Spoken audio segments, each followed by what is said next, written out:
Welcome to episode 2 of Small Town Big Screen. I'm one of your hosts, Manny Manuel. And I'm Kyle Robertson. And on this podcast, we discuss, obviously, movies made in our small town of Kamloops. And we talk to some of the local people involved in production and affected by production. And today, we're talking about none other than The Friendship Game. The Friendship Game. It was released on November 11th, 2022, directed by Scooter McCorkle. Nope. Scooter Corkle. Directed by Scooter Corkle. Written by Damien Ober. Starring Peyton List, Brendan Meyer, and Kelsey Mawima. Kelsey Mawima. Yeah, I think so. I feel bad about that. A Metascore of 26 and a Letterboxd score of 1.6.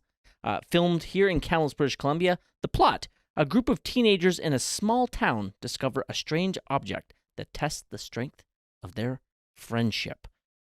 Kyle, you worked on this film. I did. Cat out of the bag. Yeah.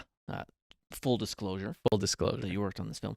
But please share your spoiler-free thoughts on The Friendship Game. So I had a great time working on this movie. Mm-hmm. This was, it came towards the end of my busiest streak, but it was the beginning of the very busiest of my busiest streak. And it was a lot of fun. And watching it brought back a lot of that fun. It was nostalgia for me. Just like memories being on set, the people I was with, where I was in various parts of the filming, not in the movie, but behind the scenes. Yeah. So that was really fun. But in terms of the actual movie, I actually was like really interested in what they were doing here. I mean, this was a movie I wasn't super involved in, obviously, the script or anything like that. Like I wasn't creatively involved. I was just doing my old gripping. Yep. But to see how all of that cut together was really interesting, and I think that they were really trying to do a lot and like take some pretty big steps. Yep. And you know, this is indie filmmaking. Like they were doing things you're not going to see in your MCU. They were trying new things, and I have a lot of respect for the trying of new things. You know, some of it lands, some of it doesn't, but that's what we're making movies for. We're here to see what sticks, and I think it was a really cool genre piece, and it was a lot of fun being on the having worked on its side and on the audience side now, trying to kind of reconcile the two. And I think the storylines maybe get a bit lost in each other, but like they're quite complicated. But I had a lot of fun with it, and I really enjoy the concept and the creative direction of it. So that's my spoiler-free thoughts. Okay. So I'd never heard of this movie. Yeah. Never heard of this movie.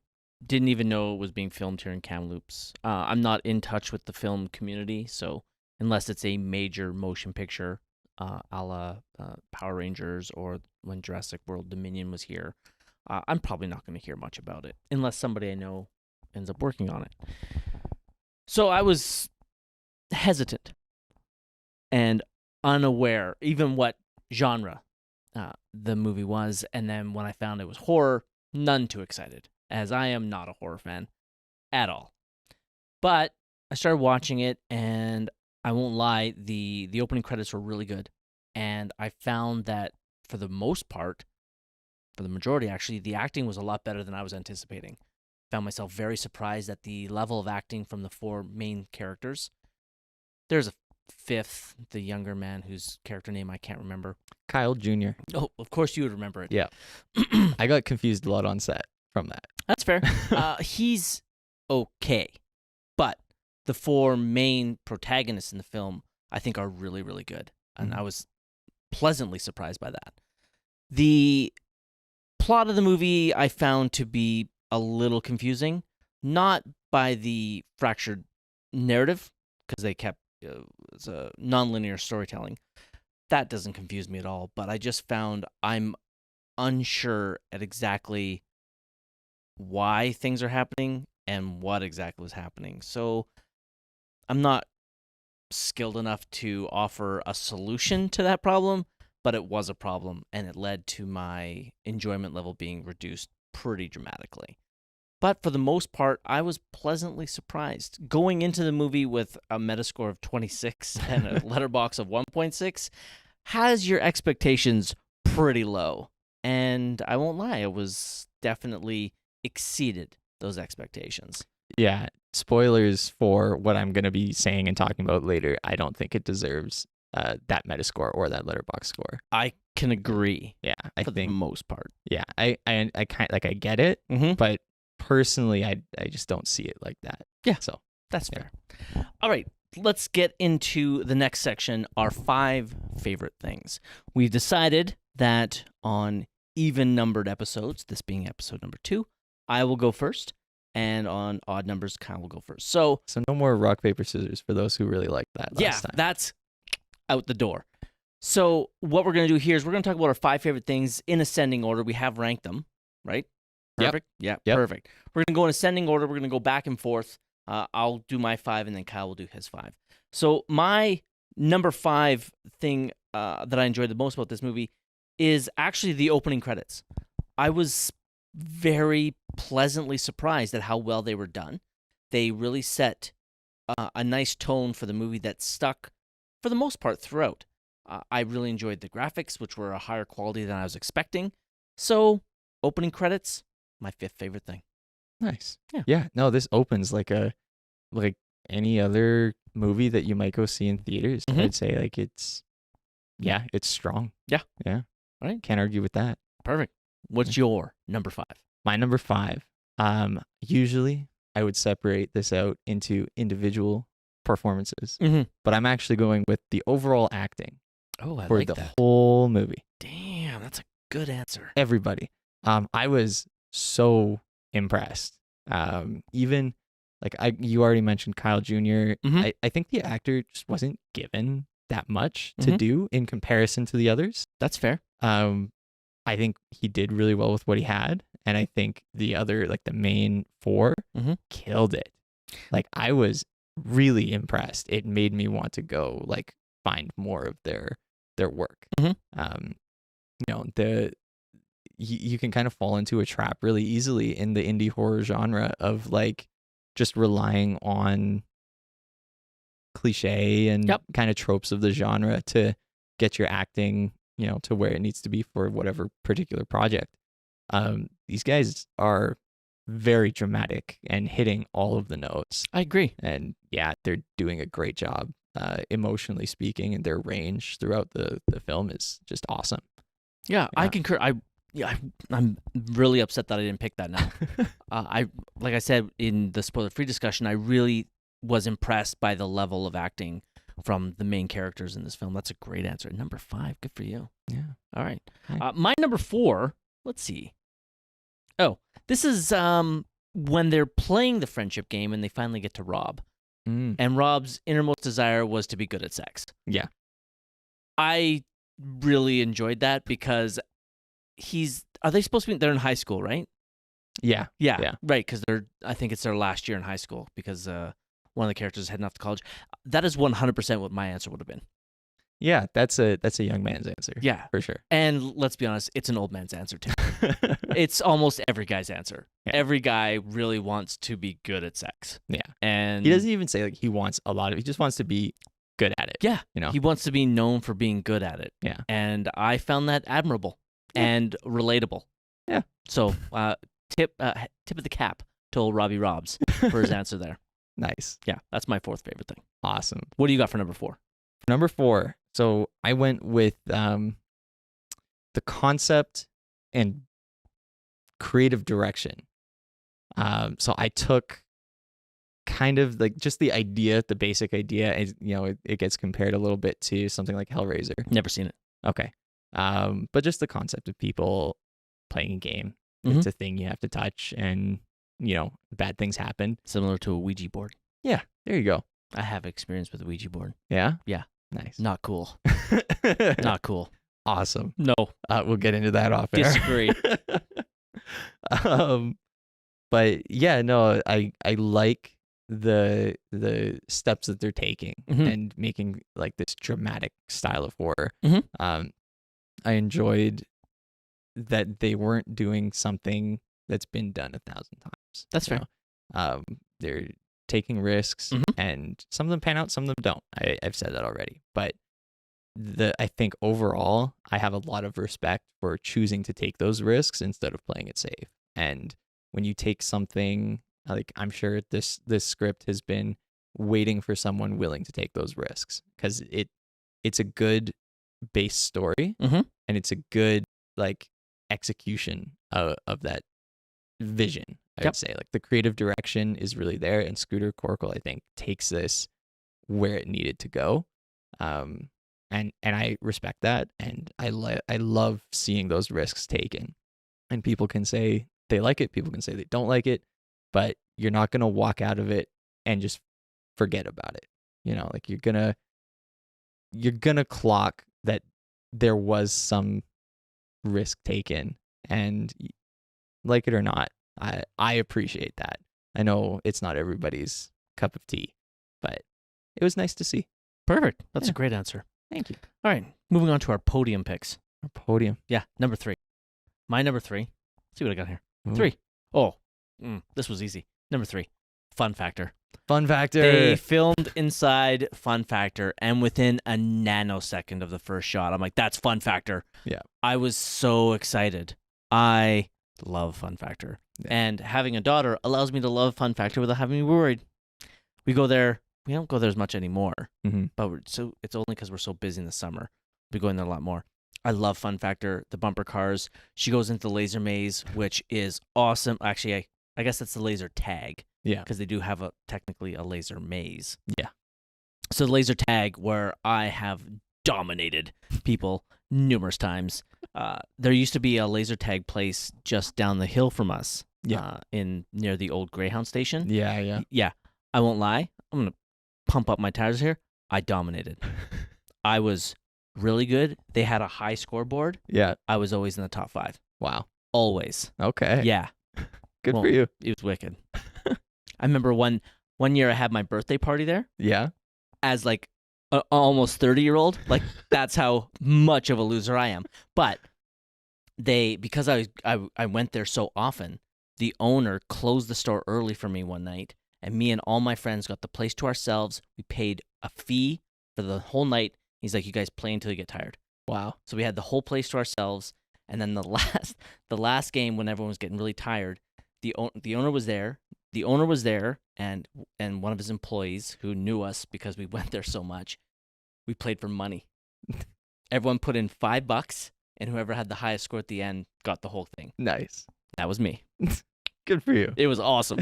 It was awesome. I won't lie, because I played against the owner and that employee before, and they usually do beat me. Yeah. But not that night. Not that night. So that was awesome. Nice. Absolutely love seeing Fun Factor.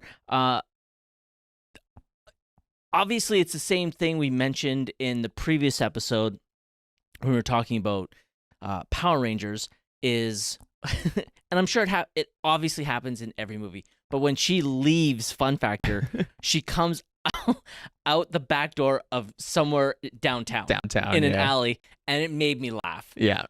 Obviously, they need that because it's a much better location than outside the back of actual Fun Factor. And the funny thing is, she was actually leaving out the front door. But whatever.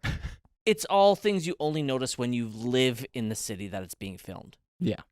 So I got a really good chuckle out of that. But the very fact that they filmed in Fun Factor was such a delight for me. Yeah. It was amazing to work in Fun Factor and get to set up all of that. Yeah. And obviously, like, the neon lighting is already there. So the location did a lot of the work for us.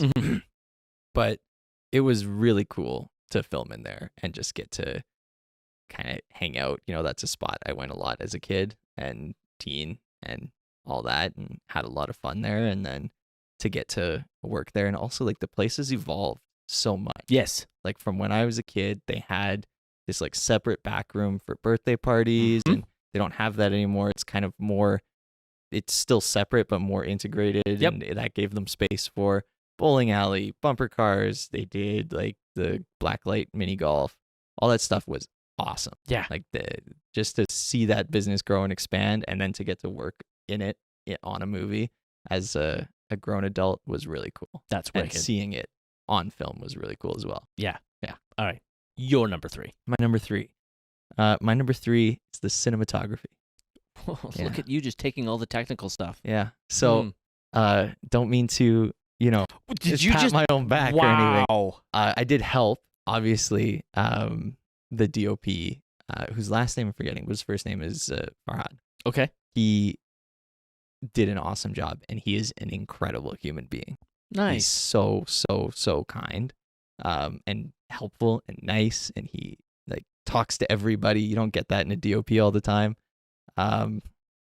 So working for him was awesome, and his results in this, I think, are similar to the opening sequence. I think they're way above what I would expect out of indie movies in Kamloops. Yes, it was a good looking movie. Yeah, I think it looks competitive with any other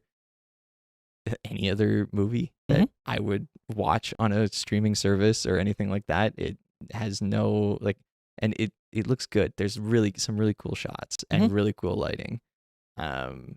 So it was fun to be a part of that and then see it work. Yeah. And so that was my number 3. Awesome. Yeah. All right. My number 2, I'm pretty sure, is a quote. Ooh. Oh, no, That's it's not. high. No, my number 1 is a quote. Wow. Yeah. My number 2, as always, a continuing theme with these episodes is it being shot in Kamloops. So there is a wide shot of Kamloops from Battle Street West. Yep. Looking over the downtown core. It is a view of the city that very few people see because not very many people go up West Battle Street. Mm-hmm. And so when you're coming down it, it gives you this completely different perspective of downtown. Yeah. And I've always loved that shot. And when because it pans out. It zooms out. Zooms out, yeah. Yeah. Who's the idiot here? So I loved the zoom out. As soon as I saw the shot, I was like, "That's Battle Street West." Yeah. And it keeps going. We get to see Mount Paul and all that. I was super excited. Like I love seeing my hometown on the big screen, but on my screen at home. Absolutely loved it. That's my number 2. Nice. So that was shot by a splinter unit. A splinter unit. Yeah. You want to know who was on that splinter unit? Is it Donatello, Raphael? No. Oh, it was me. Oh, what? Me. Yeah, I was the lighting, grips, camera support guy for the splinter unit. Nice. There was obviously, I think the first AC was the DOP for it. Okay. But it was like 4 or 5 of us who got split away from main unit and sent out to get a bunch of shots that included like the driving scene of Robbie just driving his car out at Trunkiel. We got that as well.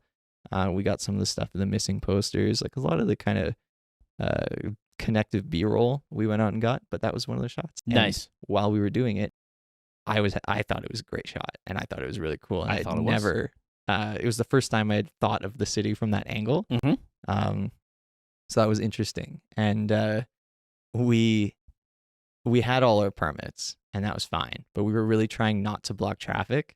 And that shot is from about 5 feet into the road because that just looked better.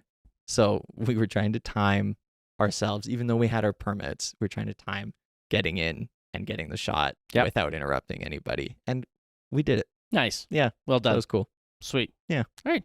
What's your number 2? My number 2, the graffiti/party set. Okay. PD in general, I really liked, but that is the highlight for me. Okay. So the PD again is a really nice guy. He actually gave one of my best friends who also works in the industry kind of his start.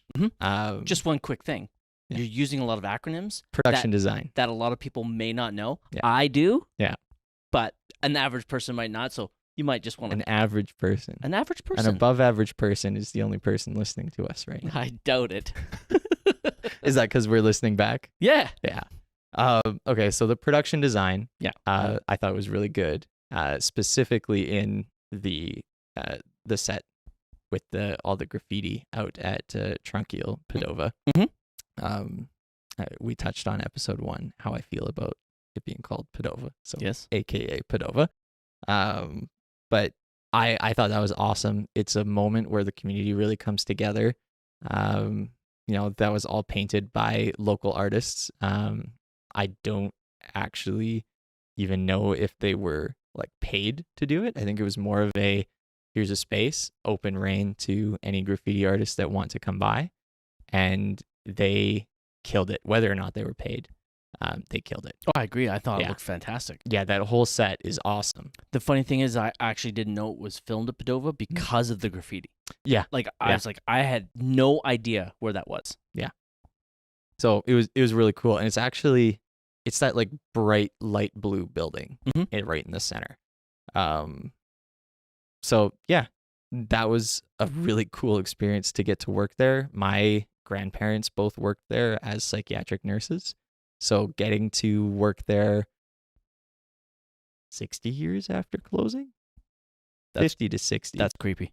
Yeah, was creepy, but interesting. It was cool. My grandma's taken me on like tours through there before, and like pointed everything out and where she worked and what she did, and etc. And I've seen a lot of pictures and read a couple of books written by people who used to work there. So it was really cool to get to do that. Yeah. And they did an awesome job with that space. Absolutely spectacular. Yeah. So that's my number 2. Wicked. What is My your, number 1 is a quote. What is your quote? My quote. It's right near the beginning. It is the quote, "Friends to the end, from diapers to diapers." I love that quote. Nice. I am obviously, I've mentioned it numerous times on my other podcast.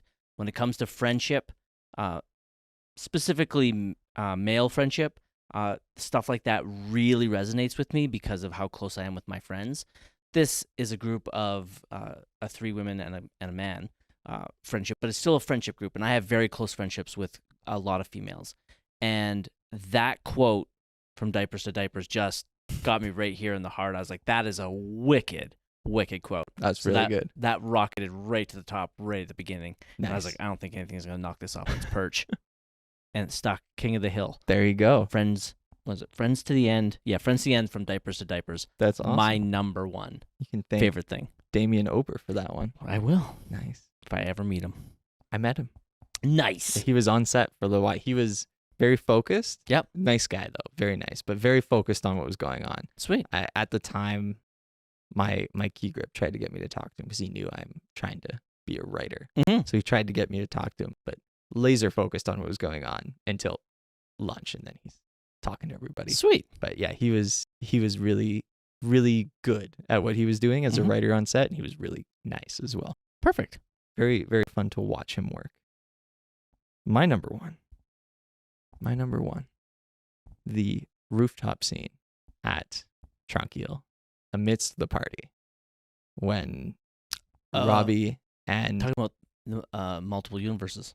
yes, All right. when Robbie and Zuza are talking, I thought that was just beautifully acted. Really, like it feels like it's like some coming of age drama. And like in a really good way. I thought I liked the writing. I like the acting, the vibe. They're still at this party, but they're taking a private moment. I'm actually one of the shadows in the background. That's me. So that was nice. Interesting. Yeah. But I never make a physical appearance as background. But I was looking for you desperately. I know, right? Me too. But hey, that's how it goes. But yeah, Your presence was felt regardless. Right? You needed those shadows on I the did. wall. Yeah. Did. But I had a lot of fun with that scene. I thought it was really, really, really well crafted. And it is pretty pivotal in that kind of moment. You know, there's multiple storylines going on, but that affects all of them. Yep. And yeah, I thought it was really well handled, really well shot. Simple, but honestly really beautiful. Yeah. Sweet. Those are our 5 favorite things. Every once in a while, we do like to talk about what we didn't like about the film. We're just going to keep it to 1 so we don't poop all over a film. I'll go first again. I did have an answer, but I don't feel it's appropriate to talk about. So I'm going to go with my second answer, Okay. which is, I mentioned earlier, I found the plot a little confusing at times. Mhm. Not where I'm like, a lot of the times it didn't make sense what was going on. And I found myself going, you didn't connect this quite strong enough for me to be where you are in this scene. Mhm. So I felt a little let down by that. Otherwise, it was still a pretty good movie. But that is honestly my only complaint. Yeah, I hear that. Yeah, I felt that at times as well. But there are points where it does, like the non-linear storytelling fits really well. Mhm. There's just parts that feel a little less earned. Yeah. But yeah, Right. my not so good thing is in a similar vein. I felt that it starts a little abruptly, and that the setup that you might need to to connect a lot of the later stuff and to be emotionally where we need to be with the characters I can agree with that. isn't fully earned at the very beginning. But yeah, it minor complaint. Like you said earlier, like I don't know how to make it all connect and work, Yes. but I know something is not quite hitting. Yeah. But yeah, still a good movie. Next up, we have our peek behind the curtain. We have Connor Heighton. No, Heighton? Heighton. My apologies, Connor. Connor Heighton joining us for a peek behind the curtain, which we'll get to now. Welcome to Peek Behind the Curtain with our guest this week, Connor Heighton. Welcome, Connor. Thank you so much for coming and joining us. Absolute pleasure to be here. Awesome. So the movie we're reviewing this week is The Friendship Game, which you were a part of. What made you want to get involved with that movie? Mostly, I had been relatively new to the movie industry at the time. I had the opportunity. I had wanted to get into more serious film, and I had done like mostly small parts online for years at the time.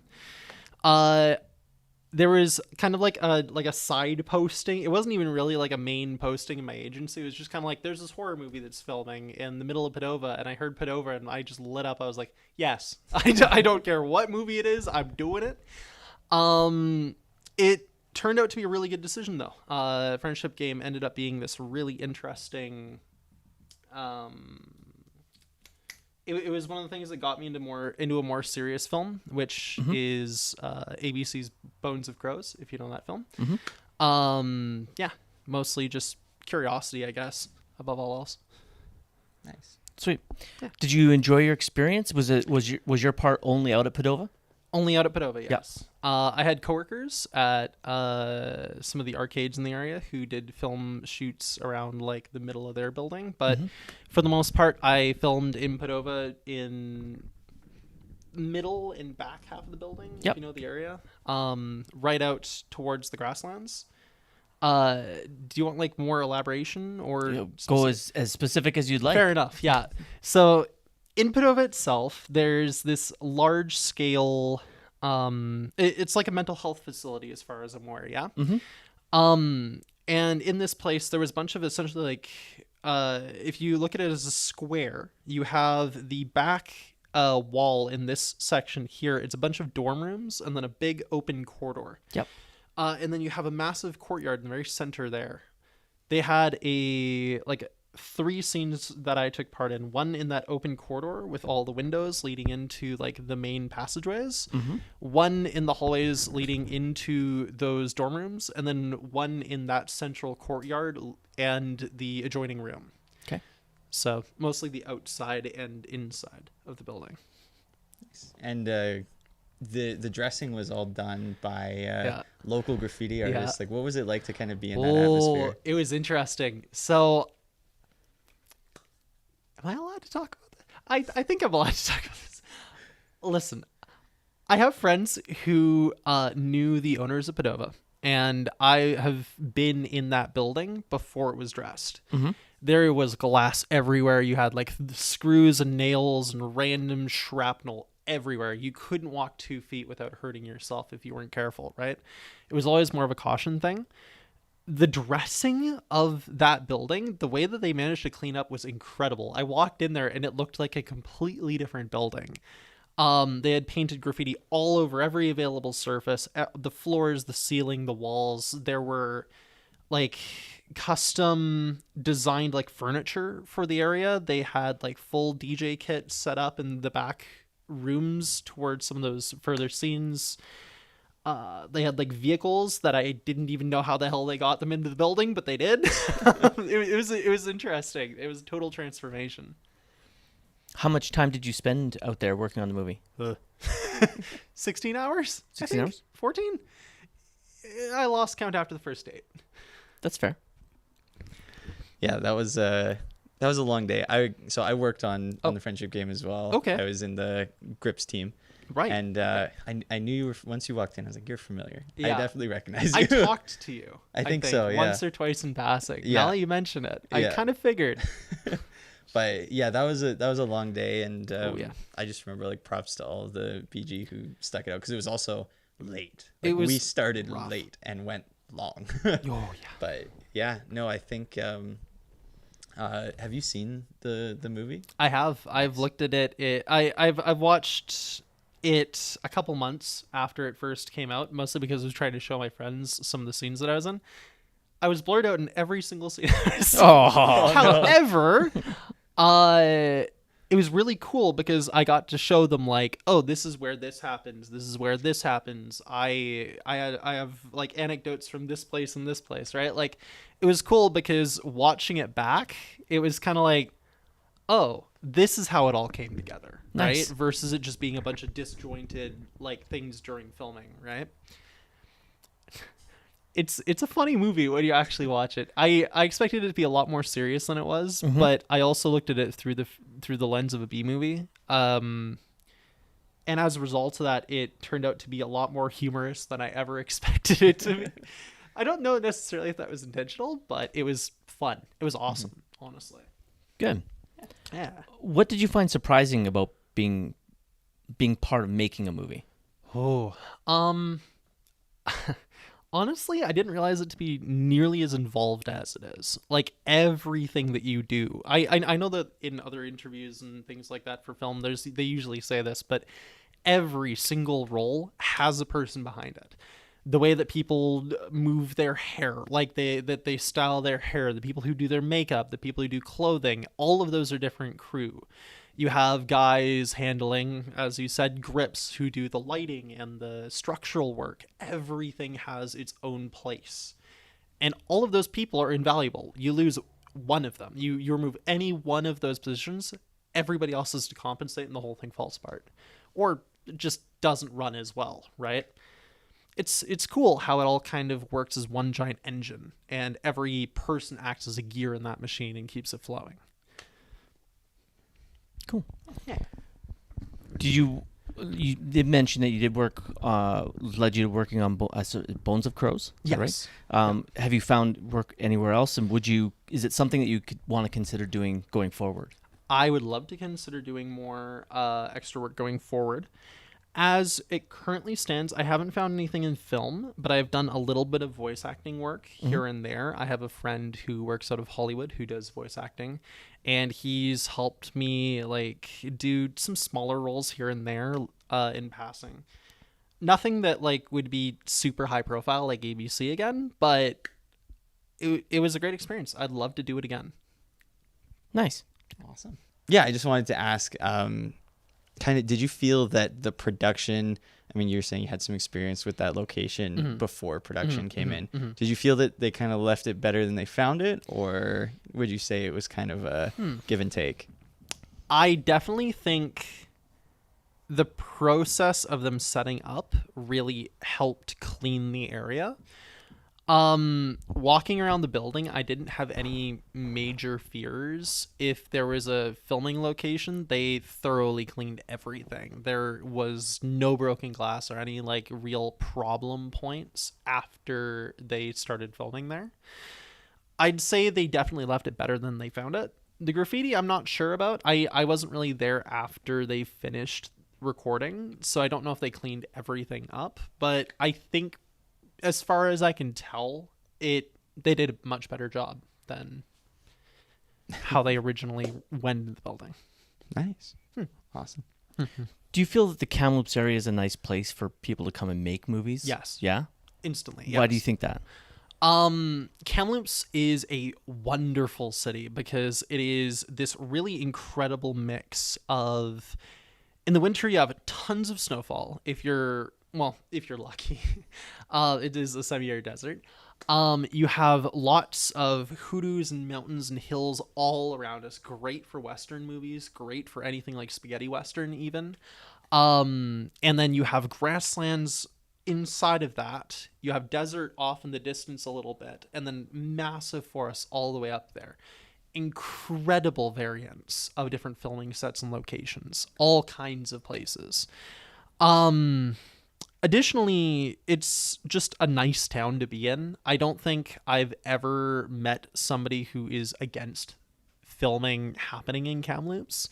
So from even like an economic and like a industrial perspective, most of the people here are open to filming, shooting more movies, and as a result of that, I think it's actually a really good town for that compared to some of the other outlying towns around here. I know that there are some that are cagey about it, right? Or don't want certain streets blocked off. Yep. You know, it is.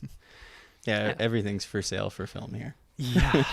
Well, but I mean, it's also a great economic driver, you know, especially when you have like all of those grips, all those extras, all those actors coming in. It is an incredible boon for, I mean, all of this audio, visual, any of that kind of industry booms while a film is being made. Definitely. Yeah. And all things that we don't think of, like the restaurants and the hotels and all that as well. Oh, yeah. No. As far as I heard, when the Friendship Game itself was being filmed, I know that several of my friends worked in the hotel industry, and they talked about how, like, basically in a couple of the hotels in particular, like, every room was booked. Yep. Or, like, they had massive influxes of money for that very short period that was then reinvested into other stuff. Like, it allowed them to expand their business or improve on it, right? It's great how that kind of stuff works because it's all kind of... It comes from an outside source and then it just cycles back into the system, right? It's pretty cool. Awesome. What was your favorite part about working on the film? Oh, man. I loved that I got an opportunity to go into a place that most people would consider restricted access. Like, Padova is famously pretty well... They don't let anybody in, right? It's a kind of historic area, and it's a little bit dangerous. Yep. So the fact that they willingly allowed people to explore the filming areas a little bit when filming was happening meant that I got to explore sections of the building even I hadn't touched yet. And additionally, just everybody who was on that set was incredibly nice. Like, oh, awesome. I never met a single person who caused me any trouble or any like hassle at all. Scooter did his best with a really, really tight timing and budget, and as a result of that, I think he made a great film. I think it was just great experience overall. It's honestly one of the highlights of my year at the time that it was filmed. I think back to that year, and I think specifically to that movie over pretty much any of the other exploration I did. Awesome. Nice. That's And all. Go ahead. I have one more question. Sweet. Yeah. It's more to do with your agency. Are you signed to a local agency? You know, I'm not even sure. My agency, I got signed with an agent, I believe, by the name of Shauna. I did it specifically for the Friendship Game. At the time that I signed, I thought I would just be filming for that. And she got me Bones of Crows very shortly thereafter. But the agency's changed hands a couple of times now, so I'm not even really sure. I think they're based out of Vancouver now. Oh, nice. Yeah. But they started out local for sure. Nice. When I very first started out with them. Nice. Yeah, it's kind of cool to see kind of local people helping each other, and then it's also cool to see that success of like a local person being able to sell a business into like a bigger corporation. Our massive like film hub Industry. is Vancouver, right? Yeah. And to be able to make your business fit into that larger corporate structure in a bigger shooting city is really cool. Hopefully it worked out well for them. Hopefully it was all a good story on their end. But as far as I can tell, it did. Yeah. They have an absolute ton of talent and a lot of like additional people who have come in now. It's run a lot better than when it started out. But yeah, it's a pretty nice company by this point to work for. That's awesome. Yeah. Sweet. That's all the questions I had. That's everything I've got. If you have any anecdotes or stories you'd like to share about the friendship game, then I'll give you the floor. But sure. I mean, how much time we got? Lots. You have lots. Yeah? The floor is yours, my friend. I mean, I got one or two I can share. Love to hear them. Depends on. Okay. So one of my favorite things that happened during the shooting of this film, it didn't make it into the final film. This is kind of something that like happened. Everybody like saw it happen. Scooter was going to put it in the film, but I guess like either he didn't have enough space or time.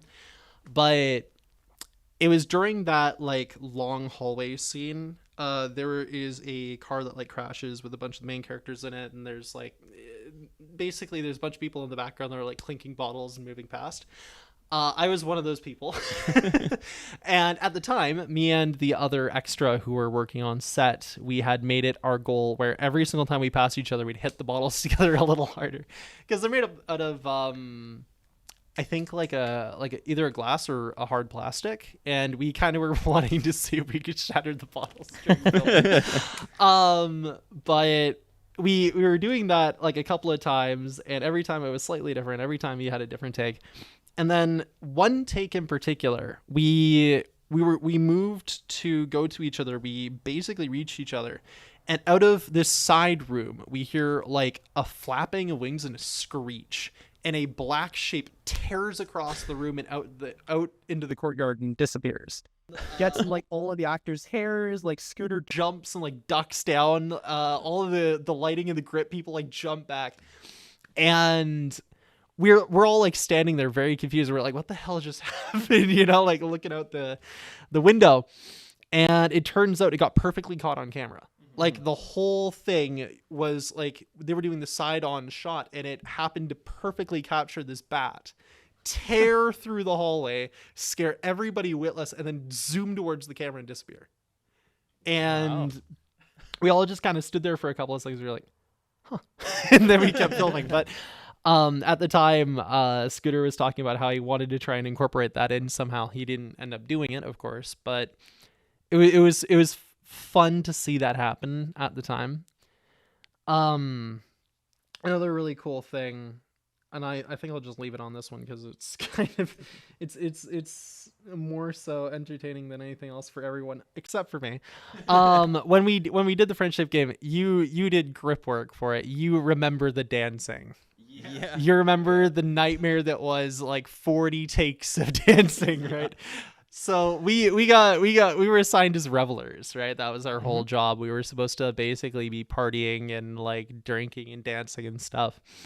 And in the center of Padova, they had this massive bonfire set up, and they had like a gasoline thing and a little, like a panning vehicle. And that vehicle would light the fire, and just the entire thing would go up, right? Scooter, he's a lovely man. He's also a bit of a perfectionist. As a result of that, I thought we were going to be doing like 6 takes, right? I thought it would be a pretty quick scene, just a bunch of people dancing, you just light a fire and you're gone, right? Ended up taking 4 hours, 5 hours of shooting. That was a long shoot. It was a long shoot. I actually appreciated it at the time because we got to pre-light other sets, Yeah. which was so helpful for us. Oh, really? Yeah. Oh, But jeez. I'm sure for you guys dancing, that was tough. It was really funny because at the time, a lot of us started out very enthusiastic, and then by the end of it, every single take, me and a group of like 5 or 6 other extras in the background were just choosing random dances from other movies and TV and games that we could find. So we were doing like a variety of different things, and by the end of it, we were just kind of swaying our arms back and forth in the background as slowly as we could in front of the camera. And we were trying very deliberately to try and see who would catch us in the act. But I think everybody was so far gone by that point that nobody really noticed. So I think in the actual film, you can see us in the background just kind of like swaying back and forth vaguely. We got done like 6 a.m. that day, huh? Right around? Oh, probably. God. The Yeah. sun started coming back up. Yeah, it did. It went down when we started filming, and it came up when we finished. Yeah. Yeah. I guess I'll end it with this. Anybody who does see this, who worked on the friendship game, you guys were absolute fucking superheroes. Like, you guys were incredible, and it was an absolute pleasure to work with you guys. My God, we really need to do shorter filming times. But it was an absolute pleasure, and I would love to see stuff like that come into Kamloops again. It was great. Awesome. Yeah. Well, thank you so much for joining us, Connor. We Thank you really very much. appreciate you coming in, giving us your time, and sharing your whole experience with us. It really means a lot. Thank you. Absolutely. My pleasure. Take care. Thank you very much. And so I guess we'll toss it back to us without a couch. Yeah. That was our peek behind the curtain. Thank you, Connor, for joining us. He had some really great insight on that movie. Loved talking with him. He's very animated, very excited to be a part of it. That was awesome. He was a really great guest. Yeah, super nice guy, and hopefully he keeps getting film work here in town. You love to see good people kind of getting out into the industry and helping show that Kamloops has the crew to make these movies happen. Yeah. All right. Next up, we have some cool facts. This is where we dive into the movie, find out some behind-the-scenes stuff, or cool little interesting tidbits about the film, which Kyle is going to share with us now. I sure am. So a little harder to find things than something as big budget as Power Rangers. Yes. But the deeper dive was a lot of fun. Nice. Especially for something I've worked on.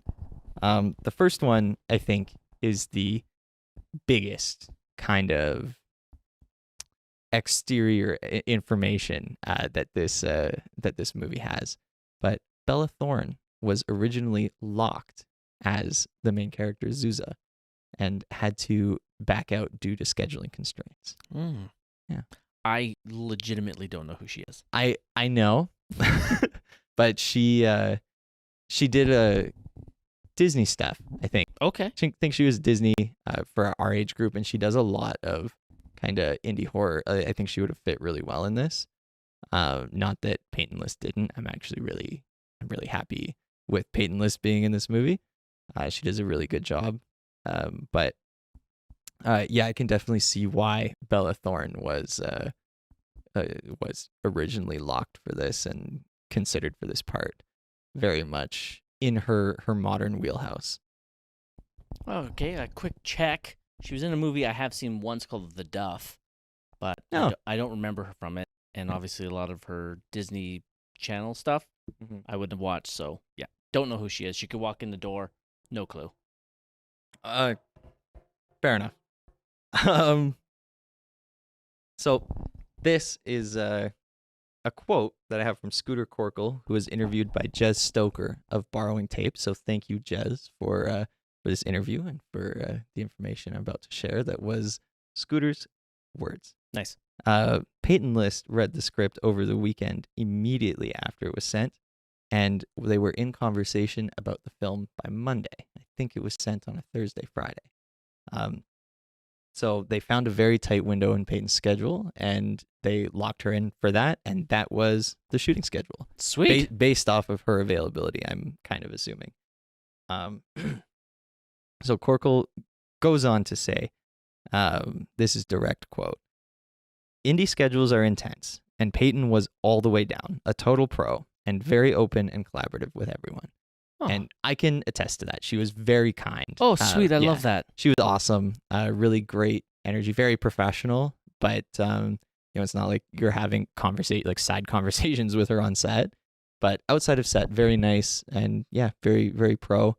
100% one of the a very good actor to be on set with. Mm-hmm. Very, very considerate. That's wicked. Yeah. Awesome. And also, very good. I really like her in this movie. I Yeah. think she's a very, very skilled actor. I agree. So Moving on. Okay. Next up is the small town Whoa, whoa, whoa. impact. Oh, what? Whoa, whoa, whoa. Oh, you have more facts. I have more facts. Oh, I apologize, sir. I did find a fair amount of facts. I love this. It just seemed like you were wrapping up. I apologize. No, I hear you. I was wrapping up that fact. Fire away, brother. So Caitlin Sanawana, who plays Cotton Allen, was primarily a theater actor prior to 2022. Mhm. However, in that 1 year, she landed The Friendship Game, 2 separate TV movies, and a 2-episode part in The Flash as Lydia Sanchez. I need to look that up. I know you love The Flash. I love The Flash so much. So yeah, huge year for her to be coming out of theater, and then just that 2022 was part of or 2021 this would have shot in, was part of the kind of COVID boom, but really cool to hear kind of local talent being pushed up the ranks. So it And was 2021 that she was on The Flash then? it would have premiered, the episode would have come out in 2022. Okay. Yeah. All right. Well, then there are episodes I haven't seen. Wow. Yeah. Catch up. I didn't get to finish. Yeah, I know. Fake fan. So next, Brendan Mayer, who was interviewed by Barbella of Ain't It Cool News. So thank you, Barbella and Ain't It Cool News. Brendan Mayer says, it had been so long since he had sent a self-tape audition for this role that he thought the movie had already been filmed, as they were originally going to shoot in early 2021. When he received news that he was in consideration from the part, he was surprised, thinking he had not gotten it and it was already gone and had kind of moved on mentally, but was stoked to obviously get the call back and eventually get the part and shoot in late August of 2021. Okay. August, September. But yeah, ultimately got the part. So Sweet. yeah, cool little story for Brendan. And finally, Scooter and Brendan have both been quoted as saying that their favorite set is the party scene out at Trunkiel Nice. with all the graffiti. Those are some great facts. Yeah. I'm very proud of you Thank you. because that would actually require a lot of effort. Little and deeper dive. I was totally saved by Jez Stoker and Barbella, who have really great interviews with Scooter Corkle. I That's made your fault. I know. It's a mistake I make commonly, and I pass it on to you. But the interview with Scooter Corkle and with Brendan Mayer were hugely helpful in my research. So thank you to both of those amazing interviewers who I loved reading the transcript of their full interviews. Sweet. Yeah. Awesome. Next up, finally, is a small town impact and cinematic imprint, where you've dove in and found some interesting stuff. Some interesting stuff. Fire away, brother. I would not have been able to do this if I hadn't worked on the film. So true. Yeah. So first of all, and this is it just speaks to how awesome Peyton List is. She personally organized and paid for a rap party at On the Rocks. Oh, that's awesome. And she was there and was really cool to talk to. Sweet. Yeah. Just kind of, it was nice for everyone to have a rap party. Obviously, that's a huge thing for film. Yep. And when cast goes out of their way to make sure that one happens, that's really cool. And a step further, for cast to be there is also really cool. It feels kind of like film family, all inclusive kind of thing for everybody in every role. So that was cool. It's not like it was some massive flashy thing. Yeah. Just a chance for everyone to hang out. Exactly. Yeah. And Have some food. Have some drinks. Yeah. Yeah. Yeah. Sweet. So yeah, that was really cool. Really awesome of her to step up and do that. Yeah. Awesome.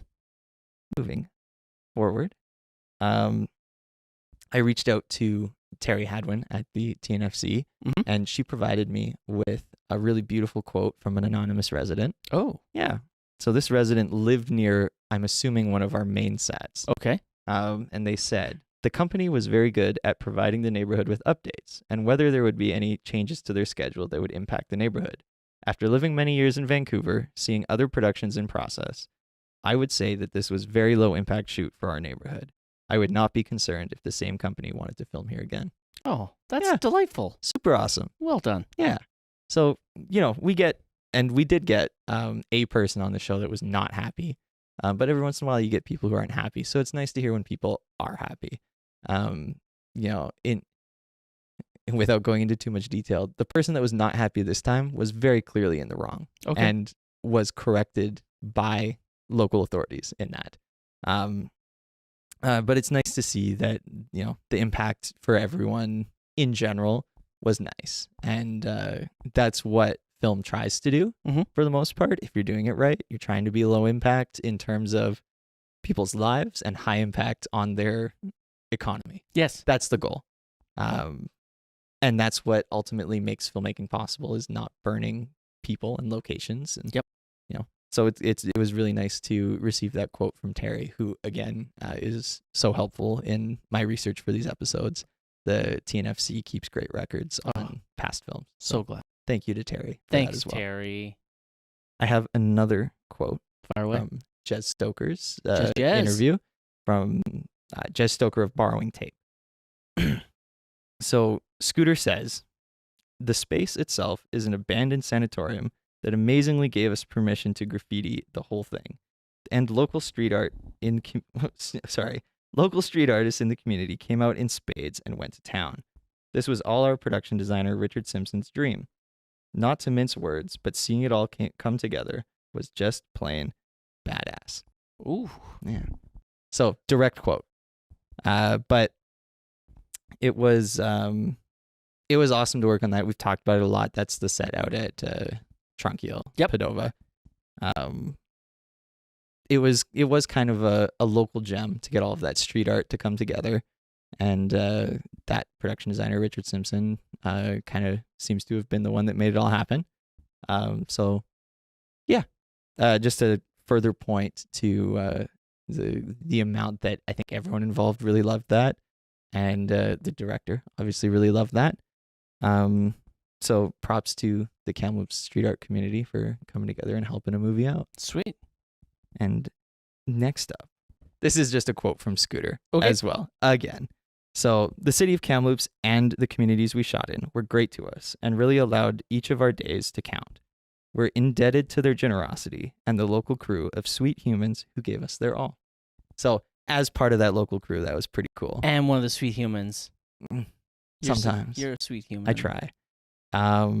But yeah, it was really awesome. Again, Scooter's from Vancouver. Yep. So for him to come here, and, you know, I like to think that Kamloops, we kind of open our arms to these shows a little bit. You know, I think the city has an understanding that it helps the economy. Yep. But I do notice not everyone knows how many locals work on these shows. Something like Power Rangers, it's a lot less. Something like The Friendship Game, it was a lot of local crew.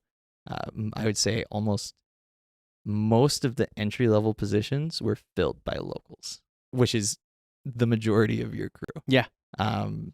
So it was really cool. There was a number of people who got their first experience on set. People who I know work to this day, who got their first experience on set from this movie. That's awesome. Yeah. So it meant a lot to me to see Scooter kind of saying thank you to everybody. And I kind of wanted to spread the word. Hopefully the community hears that a little bit. Sweet. Yeah. And the last thing. This is a story that is, everyone on the crew shares this story. I don't think it's been shared publicly before. Interesting. So this is going to be a first. This is my favorite story from this shoot Wicked. by far. Fire away. So I'm going to leave names out of it. That's unfortunate. I know. We had a new guy. Okay. So we were shooting at Tronquil. Yep. We actually had two new people that day. First day on set. We're training them up. And I spent the morning, myself and one other person, with these two guys, kind of showing them the ropes of our two departments. And one of them had arrived in the morning before anybody. Now, in order to do that, in order to beat the Jenny op to set, you have to be hours early, extremely early. Okay. And which he was. He walked through the front entrance, got himself to the main trucks, and waited. Good on him being early. That was a lot, but good on him. You know, whatever his situation was, there's no buses that go out there. So it might have been the only time he could be dropped off. Fair. But he was there from before anyone else. So we're training him up. Everything seems to be going fine. and we break for lunch. We all kind of sit down for lunch, and we're like, I wonder where this guy is. Everyone else is here. You know, you commonly break off into smaller groups for lunch unless there's a main tent, which there was, but we ate lunch kind of in our own little groups. Mm-hmm. And we're like, maybe he made friends with someone in another department. Maybe he's just talking to, you know, someone else. Like maybe he's interested in another department, so he's trying to learn about it. We come back from lunch, and we still don't know where he is. Uh-oh. We haven't found this guy. One of the producers reviews the security footage of the entrance to the facility. They see him come in. They don't see him go out. And so that led to production being halted Uh-oh. for, I think, probably an hour and a half manhunt. Sweet Jiminy Crickets. Yeah, trying to find this guy. I believe for a good chunk of it, camera got to continue filming. We were already preset for whatever we were doing, but anyone available was looking for this guy. And we were trying to keep it a little hush-hush because, you know, at Tranquille, you can't go everywhere. You know, you have a very limited area that you're supposed to be in and shoot in. But we're trying to find this guy. We're worried that he's fallen in a field and we just can't see him or he's hurt. And I can't get up. Exactly. Exactly. So we're trying to find this guy. And through sheer luck, I knew somebody that knew him. Okay. So I called this chain of people, and we find out eventually, not immediately, but eventually that he's safe and fine. He just chose to leave. Oh. Yeah. Just didn't tell anybody. Just didn't tell anybody. All right. So he escaped Padova. He did. Oh. Right? So my theory is he just walked out to the road through the field and got picked up and left. Yep. However, he became a small legend on the show because everyone thought he was a ghost. He was there before everyone else. He didn't talk a whole lot.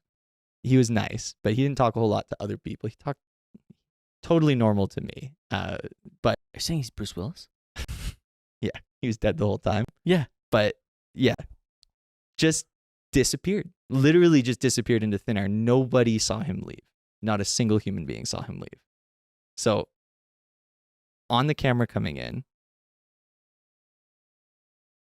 before everyone else, that was the main thing. So they're like, he just kind of appeared. I'm like, okay, sure. For me, the ghost stories of Tranquille is so, because again, like my grandparents work there, they think it's a load of garbage. Yeah. So that's what I grew up with. But especially the Vancouverites on the show, everyone was talking for the rest of the show about the ghost grip. Nice. Yeah. So that's my last little story. I love Not it. so much a local impact story, but fun nonetheless. I loved it. Thank you. Awesome. And that's all I've got. All right. That means it's time to give this movie a rating. Yeah. You and I are fans of Letterboxd, which rates things out of 5. It does allow for half points. Yeah. I guess I have to go first. This movie's a 2. 2? 2. Mm. Not good enough to get a passing grade, but I didn't hate it. Mm-hmm. I don't see myself revisiting this. Yeah. Probably ever. Unless it's out of curiosity Yeah. to maybe check some things out again. Oh, I forgot to tell you. Oh, My car is in the show. Not me, but my car. your car is. Yeah. At the very last shot, I'm on the right, about 3 cars in, the silver one, on the road. When they're by When it like jumps up, the jibs up, into in the street after when the 4 of them are by the four of them car. are back together by I think the car. it's by a Jeep Cherokee, I think. Yeah. It's like a red car. I do remember that. Yeah. Red Jeep kind of thingy. Well, I'm like 2 ahead of that Jeep. Really? Yeah, my car. Well, I am rewatching it. There you go. You got to rewatch the The whole one with thing too. the one with your brand new spanking sound system. Well, it has that now. Oh, I know. That's what I'm talking about. At that time, it did not have that. No. At that time, I had only had it for like a few months, I think. It was like a brand new car. To It was me, like your baby. I love it. it was in a shoe. Nice. Yeah. So that was cool. But Did your car get a credit in the film? no, That's stupid. I know. I should email them about it. I agree. Yeah. All right. Mine's a 2. Here's a 2. What are you giving it? I'm giving it a 3. What? I had way too much fun watching it to not give it a 3. That's fair. Yeah. I really appreciated all of the like risk taking I've said it a number of times, so I won't go there again. Mhm. But I appreciated it, regardless of whether or not it landed well with me. But to watch, especially when the credits came up, and it's just all people who I remember. Like, there's some movies that I've gotten to be a part of where, I'm angry now. yeah. I didn't watch the credits to find your name. Oh, well, now you really have to rewatch. Yeah. There you go. Or fast forward to the credits. Yeah. Which is what I'll be doing when I get home. Nice. But yeah, to get to, like, you know, on a bigger show, there's so many people that you don't know. Yeah. On this one, it's like everyone. I'm like, I know that person. I know a bit about their life, and I know that I liked working with them because I liked working with all of these people. That's fantastic. Yeah, and I learned a lot. So that was really cool. Getting to see, again, Kamloops, like we talked about this a lot last episode, but getting to see parts of Kamloops, and especially this time getting to see stuff that I was directly involved in shooting, that was just really cool to see. I think I got the same experience that you got from Power Rangers, just that like local, like puffed chest kind of feeling. Yeah, I got that. I enjoyed it a lot. Sweet.